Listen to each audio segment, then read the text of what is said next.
दोस्तों स्वागत करता हूं आपका मिरर टॉक यूट्यूब चैनल पे। आज की ये वीडियो बहुत ही खास होने वाली है, इसलिए इसे पूरा जरूर देखना क्योंकि इसकी आखिरी स्टोरी आपको अपनी मंजिल तक बहुत जल्दी पहुंचा सकती है। Story number 1। दोस्तों एक 14 साल के बच्चे से आप क्या उम्मीद करोगे जिसको बचपन से ही एक बीमारी हो जिसे ब्रिटल बोन डिसऑर्डर कहते हैं। इस बीमारी में अगर आप जोर से हाथ भी मिलाओगे तो सामने वाले बंदे की हड्डियां फ्रैक्चर हो जाएगी। इसी बीमारी के साथ जन्म हुआ एक बच्चे का जिसको दुनिया आज स्पर्श शाह के नाम से जानती है। जन्म के वक्त ही इसकी बॉडी में 130 फ्रैक्चर थे और तो और किसी की मदद के ये बच्चा चल फिर भी नहीं सकता था। ऐसी हालत में इस बंदे ने सपना देखा एक म्यूजिशियन बनने का और 8 साल की उम्र से ही प्रैक्टिस करने लगा और खुद को इतना बेहतर बनाया कि दुनिया के सबसे फास्ट रैपर एमिनम के गाने को भी एमिनम से फास्ट गा दिया। और आज 14 साल की उम्र में ये बंदा दुनिया का मोस्ट पॉपुलर सिंगर और मोटिवेशनल स्पीकर है। दोस्तों इस बंदे के पास तो बहाना था कुछ भी ना करने का, लेकिन जीतने वाले कभी बहाने नहीं बनाते और जो बहाने बनाते हैं वो कभी जीत नहीं सकते।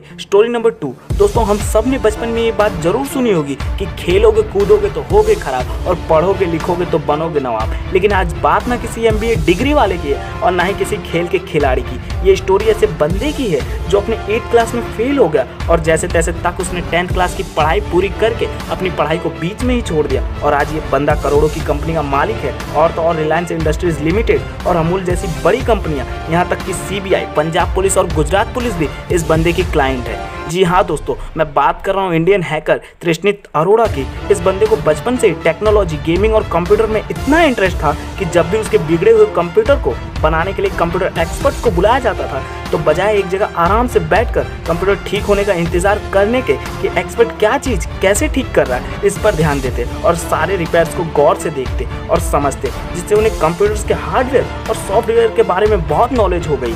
इसके बाद उन्होंने अपने कुछ दोस्तों से मदद ली जो बीटेक कर रहे थे और साइबर सिक्योरिटी के बारे में जाना। जब उन्होंने साइबर सिक्योरिटी के बारे में काफ़ी कुछ सीख लिया तो अपनी इस नॉलेज को शेयर करने का सोचा और एक बुक लिखी। उनकी पहली बुक सक्सेसफुल नहीं हुई पर उन्होंने हिम्मत नहीं हारी और दूसरी बुक द हैकिंग एरा पर काम शुरू किया जो फरवरी 2013 में पब्लिश हुई। और ये वही समय था जब उन्होंने अपनी खुद की कंपनी टैक्स सिक्योरिटी सॉल्यूशन शुरू करने का सोचा और आज इस कंपनी के क्लाइंट लिस्ट में दुबई और यूके की कई बड़ी मल्टीनेशनल कंपनीज आती हैं। ये थे तृष्णित, जिन्हें हमेशा से ही अपने कंप्यूटर और टेक्नोलॉजी से प्यार रहा और अपने इसी प्यार और पैशन को उन्होंने अपना करियर बना लिया। अगर आपका भी कोई पैशन है तो हालातों से हार कर उस पैशन को यूं ही मत होने दीजिए और अपने सपनों को पूरा करिए। दोस्तों मुश्किलें तो सबकी लाइफ में आती है, लेकिन जीतने वाला इंसान जानता है कि उन मुश्किलों से कैसे लड़ना है। ऐसी ही एक संघर्ष की कहानी की मैं बात करने जा रहा हूँ। Story number 3। दोस्तों बिजनेस करना सबके बस की बात नहीं होती। बिजनेस करने के लिए बिजनेस माइंड होना बहुत जरूरी होता है। कड़ी मेहनत, सच्ची लगन और पूरे विश्वास के साथ किया बिजनेस सक्सेस होता है। और बिजनेस में सक्सेस होने के लिए इंसान को मार्केटिंग का एक्सपीरियंस चाहिए, हर प्रॉब्लम का सलूशन निकालने की काबिलियत होना चाहिए और इन सब चीज़ों को पूरा करने के लिए इंसान की पूरी ज़िंदगी निकल जाती है, तब जाकर वो सक्सेसफुल बिजनेसमैन बनता है। लेकिन इन सब सोच को झूठा साबित कर दिया इंडिया के एक 21 साल के बंदे ने। जी हाँ दोस्तों, मैं बात कर रहा हूँ ओयो रूम्स के फाउंडर और CEO रितेश अग्रवाल की। इस बंदे ने अपने 21 साल की उम्र में ही 35,000 करोड़ की कंपनी खड़ी कर दी। रितेश को अपने बिजनेस को शुरू करने के लिए बहुत सारी मुश्किलों का सामना करना पड़ा था। बिजनेस शुरू करना कोई बच्चों का खेल तो नहीं, बहुत सारी चीज़ों को ध्यान में रखकर बिजनेस को शुरू करना पड़ता है। शुरुआत में रितेश को बहुत सारी परेशानियां झेलनी पड़ी, लेकिन उन्हें अपने दिल की ख्वाहिशों को पूरा करना था, इसीलिए वो बिना रुके आगे बढ़ते गए। फिर उन्होंने जैसे तैसे 60,000 रुपये को जुगाड़ करके 2011 में गुड़गांव के एक होटल से शुरुआत की और इसकी सक्सेस का अंदाज़ा इसी बात से लगा सकते हैं कि आज ओयो इंडिया के अलावा चीन, मलेशिया और दुबई जैसे बड़े देशों में है। हुरन ग्लोबल रिच लिस्ट 2020 के मुताबिक रितेश वर्ल्ड के दूसरे यंगेस्ट सेल्फ मेड बिलियनर हैं। दोस्तों सपने उसी के पूरे होते हैं जिनके सपनों में जान होती है। पंखों से कुछ नहीं होता, हौसलों से उड़ान होती है। Story number 4। दोस्तों ये कहानी उस बंदे की है जो आज एक सोशल वर्कर और इंडस्ट्रियलिस्ट है।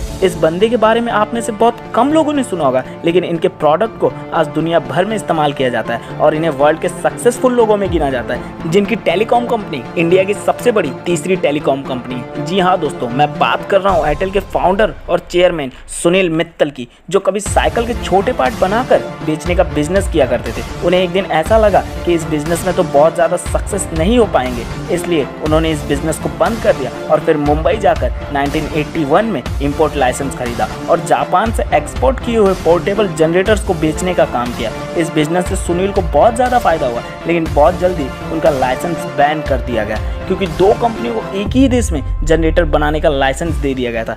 लेकिन इस घटना से सुनील मित्तल ने कभी हार नहीं मानी और अपने सपनों की तरफ आगे बढ़ते गए और 1984 में ताइवान की कंपनी किंगटेल का पुश बटन फ़ोन बेचने का काम शुरू किया। और फिर 1992 सुनील की लाइफ का टर्निंग पॉइंट, जहां इंडिया में नीलाम किए जा रहे मोबाइल फ़ोन नेटवर्क के लाइसेंस के लिए बोली लगाई और फिर उनकी कंपनी भारतीय सेल्युलर लिमिटेड को लाइसेंस मिल गया, जिसके बाद भी उन्हें कई मुश्किलें आई। लेकिन उन्होंने फिर कभी पीछे मुड़कर नहीं देखा और एयरटेल ब्रांड ने 20 लाख ग्राहकों का आंकड़ा पार कर दिया। ऐसा करने वाली एयरटेल कंपनी पहली टेलीकॉम कंपनी बनी और सुनील के इसी तरह के डिसीजन ने उन्हें बना दिया इंडिया का छठा सबसे अमीर आदमी। इसलिए दोस्तों, जिंदगी में कभी हार मत मानना, आज से ही डूबकर मेहनत करो अपने सपनों के लिए, क्योंकि कल जब उभरोगे तो सबसे अलग ही निकलोगे। दोस्तों, कमेंट बॉक्स में जाकर हमें कमेंट करो कि किस बंदे की स्टोरी ने आपको सबसे ज़्यादा मोटिवेट किया, और वीडियो अच्छा लगा हो तो वीडियो को लाइक एंड शेयर कर दो और ऐसे ही मोटिवेट रहने के लिए चैनल को भी सब्सक्राइब कर दो। मिलते हैं